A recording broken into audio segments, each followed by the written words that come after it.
Good morning to everyone and welcome to this special event. And we will soon be speaking with two American astronauts direct from the International Space Station. Through satellite communications, NASA astronauts Scott Kelly and Kjell Lindgren will join us by video link and spend the next 20 minutes with us. For over 15 years, NASA astronauts have lived and worked on board the International Space Station, perhaps the greatest engineering achievement in human history. The space station is in orbit 240 miles above the Earth and is traveling at 17,500 miles per hour, about 5 times faster than the highest velocity bullet. It is roughly the size of a football field and weighs almost 1 million pounds. It has more livable space than a 6-bedroom house, along with science laboratories that allow astronauts to live and work there. The 6 astronauts currently on board include 2 Americans, 3 Russians, and 1 from Japan. NASA astronauts Scott Kelly and Kjell Lindgren will speak to us today from Destiny Lab, where they are conducting scientific experiments using the unique zero-gravity conditions in space. Aboard the Space Station Laboratory, we can develop new materials and medicines that make their way into the commercial products used here on Earth. Some examples of this research are on display this morning around the hearing room. The technology spinoffs from America's space program have significantly impacted our economy and improved our way of life, from the microchips in our computers to lightweight metal alloys used in our cars to touchpad screens on our iPads. More importantly, the space station is a place to test new technologies that could assist future astronauts, for example, when they venture to Mars. NASA astronaut Scott Kelly and Russian cosmonaut Mikhail Kornienko are currently on a 1-year mission on board the International Space Station.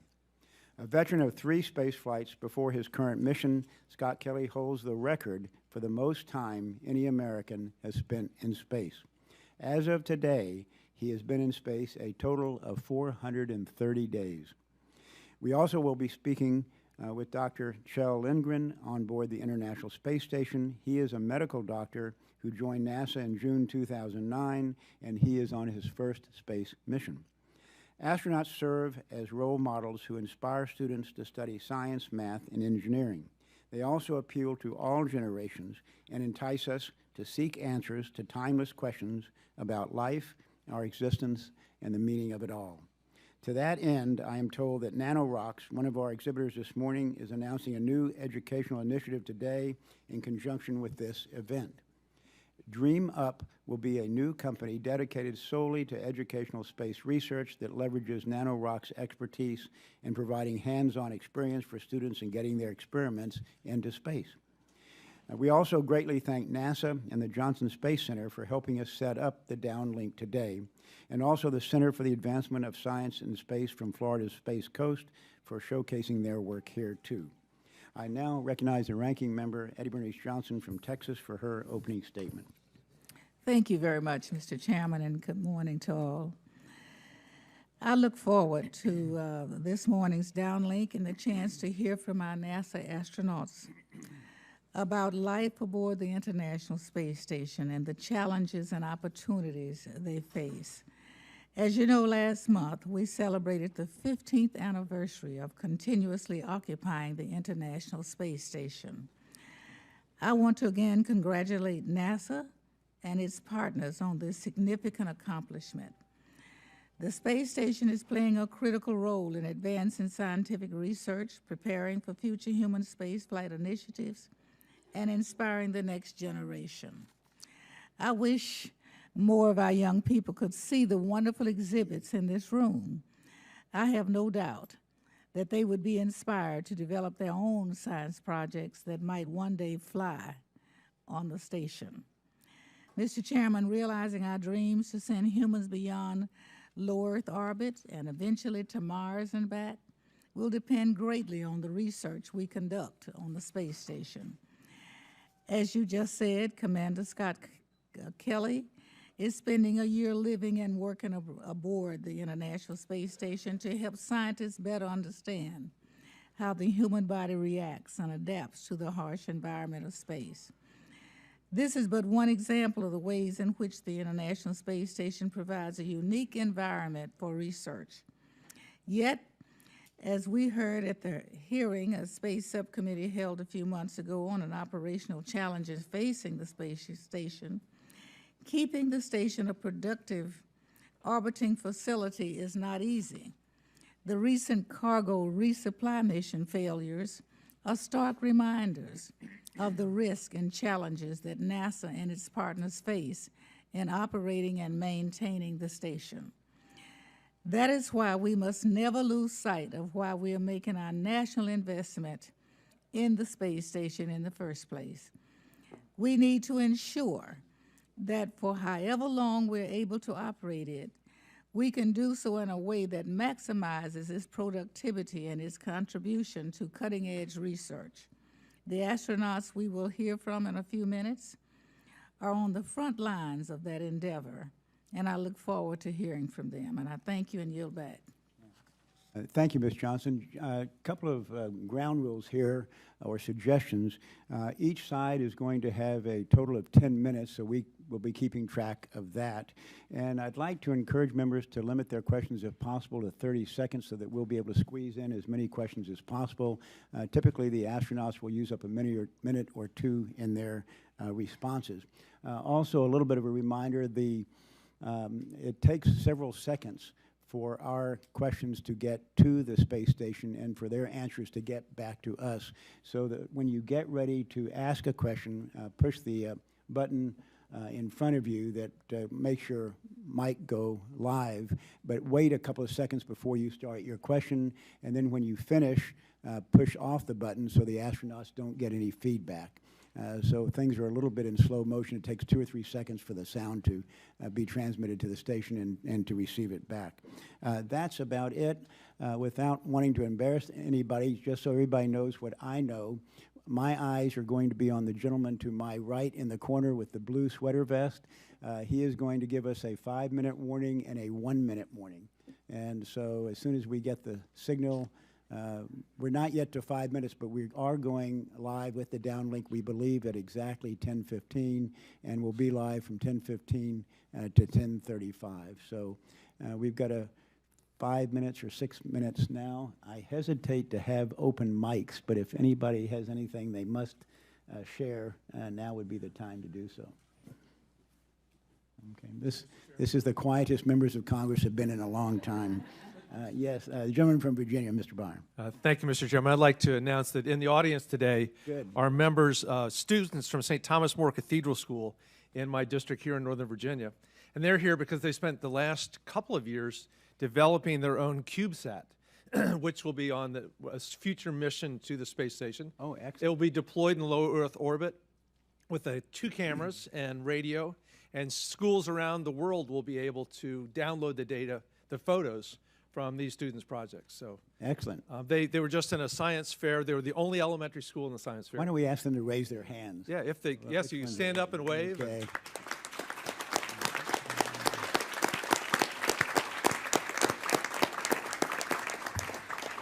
So we have future astronauts and astrophysicists and engineers here. Excellent, excellent, excellent. Thank you, Mr. Chair. Good use of our time. Any other announcements? The gentleman from California, Mr. Polo. Thank you, Mr. Chairman. I represent Livermore, California, which has 2 national laboratories. We believe the most amount of physicists in the country. Despite that, they still elected me to Congress. But in my district, I asked our students to pose some questions for the astronauts. We won't be able to ask all of them, but we had over 100 responses on social media from elementary schools across the district, and so I just wanted to thank my constituents for I did the same. Great participation. I did the same thing. In fact, I'll be mentioning it in a minute, and it's pretty tough selecting one question from the 100 you get, but it's nice to have that kind of response from back home as well, for both of us, I think. Any other comments over here? Yeah. Mr. Chairman?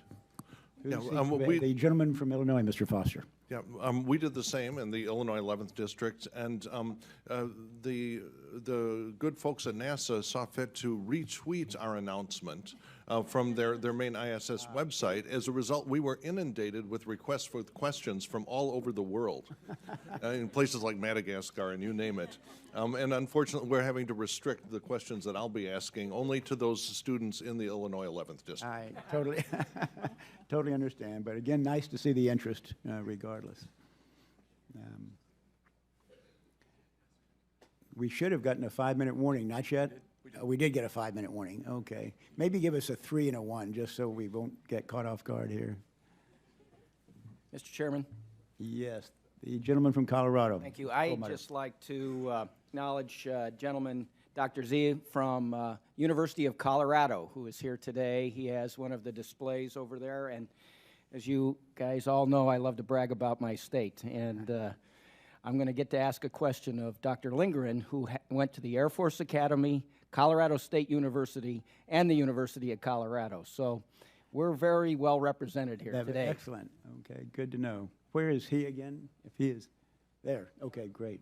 3 degrees from the University of Colorado? Well, Dr. Lindgren has 3 degrees from different institutions in Colorado. Dr. Z is got his PhD at the University of Colorado, has experiments on the laboratory. Okay, good, good. I need a list of members. 3, okay. 3-minute warning. 3-minute, okay, we've had a 3-minute warning. Gentleman from Oklahoma, Mr. Bridenstine. I'll be real quick since we're now bragging about our states. Like everybody to know that the city of Tulsa, Oklahoma, from whence I hail, built all 11 truss structures on the International Space Station. And we built the devices that maneuver the solar arrays on the International Space Station. So this is exciting for us from Tulsa. Great. As long as they're bragging about our commonwealths, I'd like to point out that Dr. Lindgren, who's will be talking to us in a minute, went to the governor's school in Virginia when I was lieutenant governor, and I think I spoke at his high school graduation. And yeah. Are you going to remind him of that, or? Mr. Chairman, I have something to share. Yes, the gentlewoman from Maryland, Miss Edwards. I saw The Martian over the holiday week. By the way, both of our astronauts have watched The Martian in the space station. Mr. Chairman, from the Commonwealth of Massachusetts, just want to acknowledge I had students in Malden, Massachusetts that competed in a national robotics competition that took place on the space station and came in #1 in the country. Just want to acknowledge them. Gentleman from Texas, Mr. Babin. Thank you, Mr. Chairman. As the congressman representing the Johnson Space Center, don't want to pass that up. If Oklahoma's going to brag, Texas has got to brag as well. Okay, we are less than a minute away. Okay, so I just wanted to say that I had the privilege of meeting with Captain Kelly just a few weeks before he launched on this mission, and all Houston is watching, and just want to say a good congratulations to him, and appreciate NASA's all their hard work in this thing. Thank you. Okay, thank you. Okay, we're about there. 30 seconds.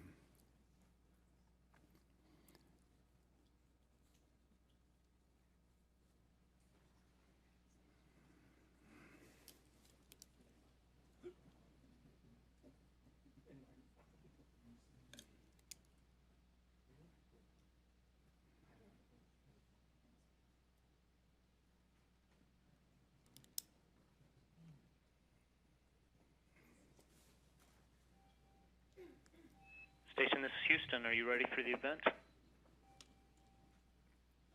We are ready for the event. House Committee on Science, Space, and Technology. This is Mission Control, Houston. Please call station for a voice check. Station, this is Science, Space, and Technology Committee Chairman Lamar Smith. How do you read me?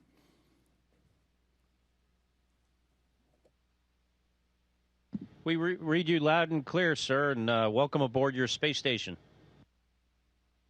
Captain Kelly and Dr. Lindgren, thank you very, very much for spending 20 minutes with us today. We have a number of members of Congress right here eager to ask you questions, and we're going to keep our questions short to try to get as many in as possible, and I'll start off.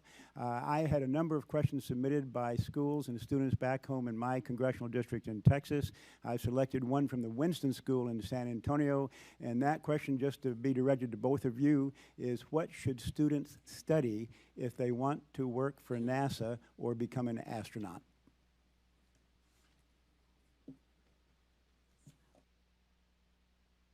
Well, sir, NASA's a pretty large organization, and there's there's all different fields that our employees have backgrounds in. But I think with specifically you're talking about like engineering and science, and as an astronaut you have to have a background in those kind of fields, some type of technical degree. There's a lot of confusion. A lot of times people think, most of the astronauts come from the military, and that's not true. We have, probably an equal mix in our office of civilian and military personnel. But I think one thing they have in common is really, good performance in their chosen technical field, and then a really diverse, varied background of the other things that they do that's not part of their professional life. And what I tell kids is, they should pick something that they like and something they're interested in, because they're better or more likely to do well at it. And I would, sir, I'd just add to what Scott said, that when I talk to kids that want to pursue a career in space flight, and specifically to get to come up here and explore with us, that they need to really focus on the science and math and those sorts of things, because that is the language of space flight, and Okay. and they need to be fluent. Thank you very much. The ranking member is recognized. Thank you very much. Dr. Lindgren, as a former nurse, I'm thrilled to see a former emergency medicine practitioner above the station. And is NASA leveraging your expertise in medicine and physiology to reduce the risk for long-term patient travel? And Commander Kelly, thank you as well for being there.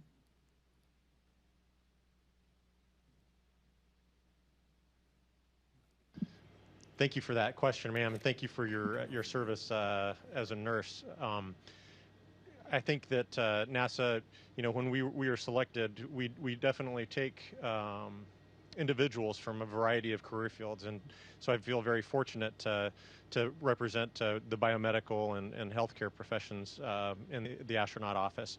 And I think that we certainly, I certainly utilize my background in terms of teamwork and good communication, being able to work under difficult conditions. All of that training has benefited me up here. Speaking specifically to the biomedical research and identifying areas and experiments where we can help folks on the ground. We have a whole suite of experiments up here, 240 experiments during the time that I'm here, and I think Scott will have seen 400 different research projects during his year up here. And many of those are biomedical in nature, looking at bone loss, muscle wasting, immune system dysfunction. And we have a project that was up here that Scott got to work on with mice, a rodent research. Us identify areas where we can bring results from up here to benefit folks back on the ground. Thank you. The gentleman from Illinois, Mr. Hultgren. Thank you, Chairman. Thank you both for your service. We are so grateful. Captain Kelly, Dr. Lindgren, great to have you with us in our committee today. I talked to my local expert, my 11-year-old son, Cole, to ask him a question he would want to ask you. One question was, if you know what continent you're over right now, or how fast you circumvent the globe, and then also what experiment or project you're most excited about that you're working on right now.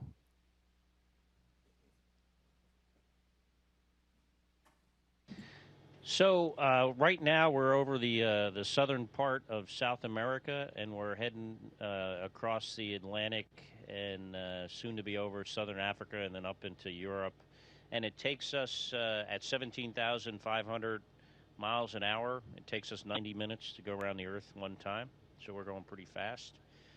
And as far as projects that I'm excited about, we do so much on board here, between like the spacewalks that Kjell and I just did to robotics activities. We have a visiting vehicle coming on Sunday, should launch tomorrow, the Orbital Sciences cargo vehicle. We're excited about that. And then all the research that we do, and the research is in all kinds of different the categories, whether it's research that's focused on future exploration, or research that is focused on, improving life on Earth.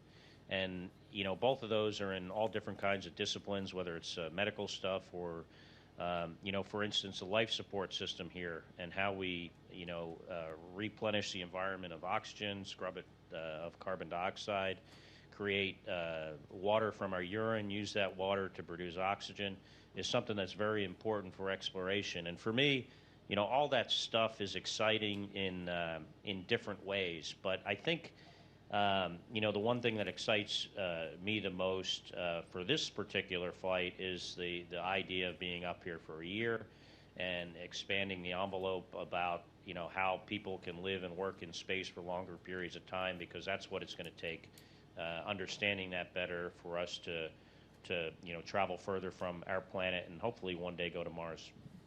The gentlewoman from Maryland, Ms. Edwards. Thank you, Commander Kelly, Dr. Lindgren. Really appreciate your service and your being here with us today. Commander Kelly, I understand that you have tried the outrageous romaine lettuce, and I wonder if you could tell us about the challenges of growing and developing a food supply and what that tells you about the things that we need to know if we're thinking about long-term extended stay and visits to Mars.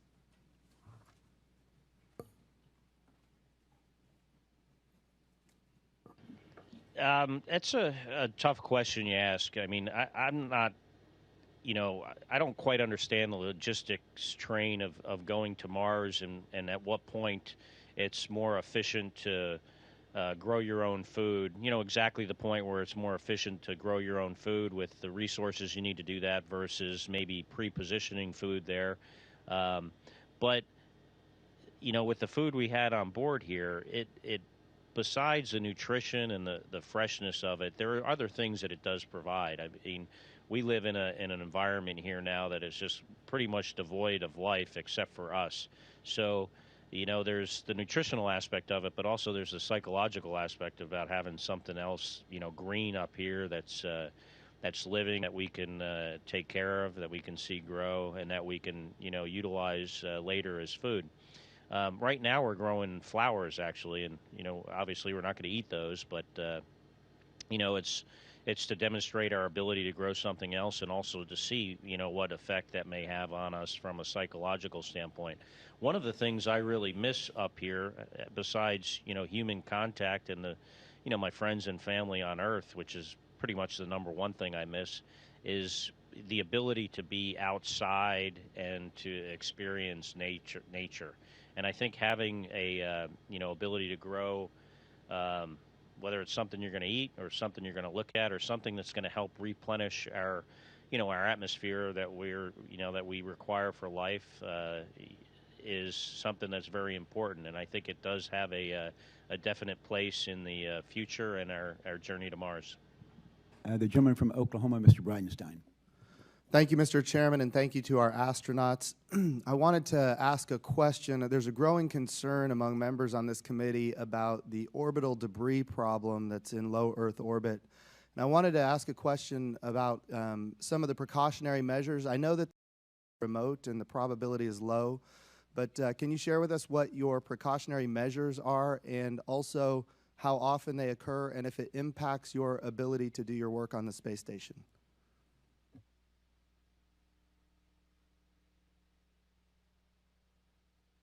Yes, sir. So that's a pretty complicated problem. And, when you see the graphics, you see all the stuff that's flying around the Earth, the space junk. And, Kjell and I just recently went outside, and you could see all the little dings on the outside of the space station. They're all over the place from stuff that's hit the station. Now, fortunately, most of that stuff is small and hasn't done any significant damage, but there is damage done, and there's obviously the chance of more significant damage. There's shielding on many parts of the space station outside that will prevent, some kind of catastrophic impact from small things and things in orbit. Stuff that's coming from deep space is going much faster and presents even a larger problem. But there's really nothing we can do about that. Occasionally, we have to move the space station. We've probably done it since I've been up here maybe, I don't know, maybe 5 times. You know, the U.S. Air Force can track a lot of stuff, but some stuff they can't see. Some stuff we see very late. And we had a case where, you know, I had to close all, I don't know, maybe 20 hatches on the U.S. side of the space station, and we had to go down to the Russian Soyuz. You know, the time of closest approach to pass because we didn't have time to move the space station. So there is, you know, there are things we can do to mitigate the risk with shielding, with moving the space station, with sheltering in place should we not have the time to do that. But I think, you know, space is very important. You know, technology today relies on it, and I think we really need to protect the environment that our satellites fly in, and you know, by not creating any more debris, and you know, potentially looking at ways to reduce the debris that currently exists, because that is such a critical capability for our nation and for the world. The gentleman from Virginia, Mr. Byer. Thank you, Mr. Chairman, and Commander and Doctor, thank you so much for your heroic service, for stretching our imagination and all of our science. We have a complicated relationship with Russia right now, difficult geopolitical situation. How is it going with your Russian colleagues? And do you share all of your data with them, and are they reciprocating with us?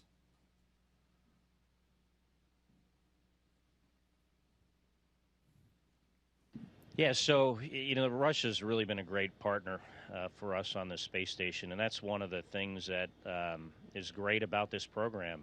You know, besides the research value and the, you know, the exploration capability it provides, you know, the international partnership and the, you know, providing a place and and goals and, you know, a program for us to work on jointly with other nations has been really one of the, you know, the shining points of this space station, you know, relationship that we've had. As far as the cosmonauts and them specifically, you know, we rely on each other for our lives, and you know, we have to count on one another, whether it's, you know, them counting on us, us counting on them, our other international partners. So, you know, any difficulties that are and conflict that our countries experience is something that, you know, although we recognize that that stuff goes on and occasionally we talk about it, it doesn't affect our relationship up here, because, you know, we're all professionals. We understand the reality of, you know, having to rely on one another. You know, I'll be up here with, you know, when these guys leave here next week, I'll be up here with 2 cosmonauts for, you know, 5 days. I was up here as the only, with 2 Russian guys for 6 weeks in the summer, and if there was something that was to happen to me, any kind of medical emergency, those guys would be my doctor. I mean, I have to really count on them for my life, and you know, vice versa. So, you know, we have a great relationship, and I think the international aspect of this program has really been one of the highlights of it. The gentleman from Johnson Space Center, Mr. Babin.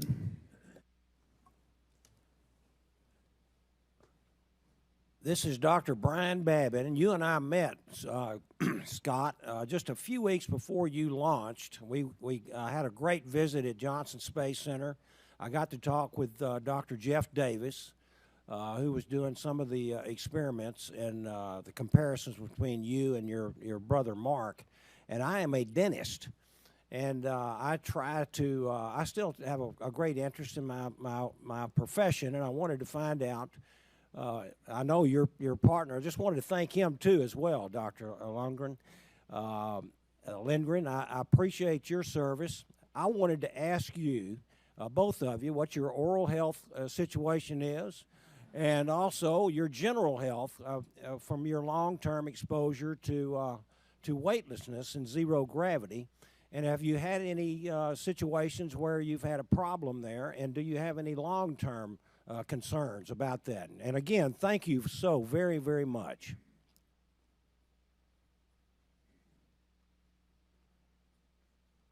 Well, thank you for the question, sir.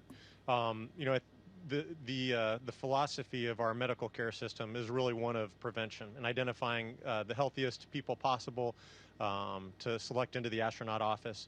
to make most desirable to get the affected crew member evaluable of health. Good preventive practice for a long duration mission as well. I regret we only have time for one more question, quick question, and that goes to the gentleman from Colorado, Mr. Perlmutter. Thank you, and gentlemen, thank you for your service to the nation and to the future. And my question is, and I'm very happy, Dr. Lindgren, you've got so many degrees from institutions in Colorado. My question, we heard in a panel a couple weeks ago that the planets line up in 2033. That's the best time to get our astronauts to Mars. Do you guys think that's feasible?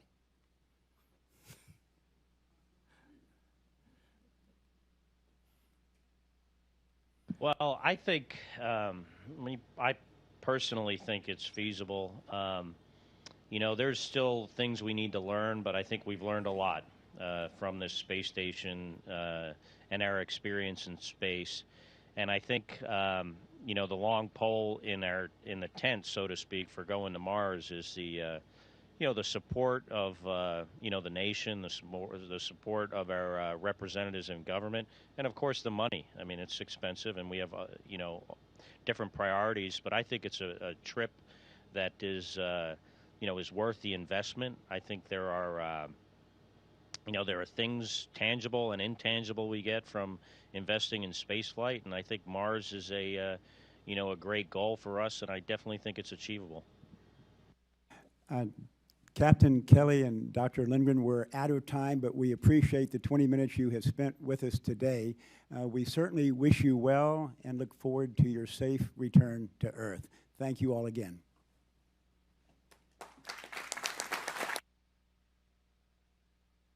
Thank you so much. Thank you so much for your time, and we really appreciate the opportunity to speak with you all. And we also wanted to wish Congresswoman Johnson a happy birthday.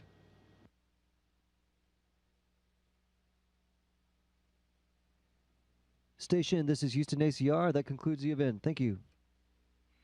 Thank you, Chairman Smith and committee members. Station, we're now resuming operational comm. That was actually an early birthday present. The actual birthday, I'm just told, is tomorrow, but close enough for government work. So, in any case, I want to thank all the members for joining us here today. Feel free to take a look at the exhibits. Again, we want to thank NASA and Johnson Space Center for making this downlink possible, and we stand adjourned.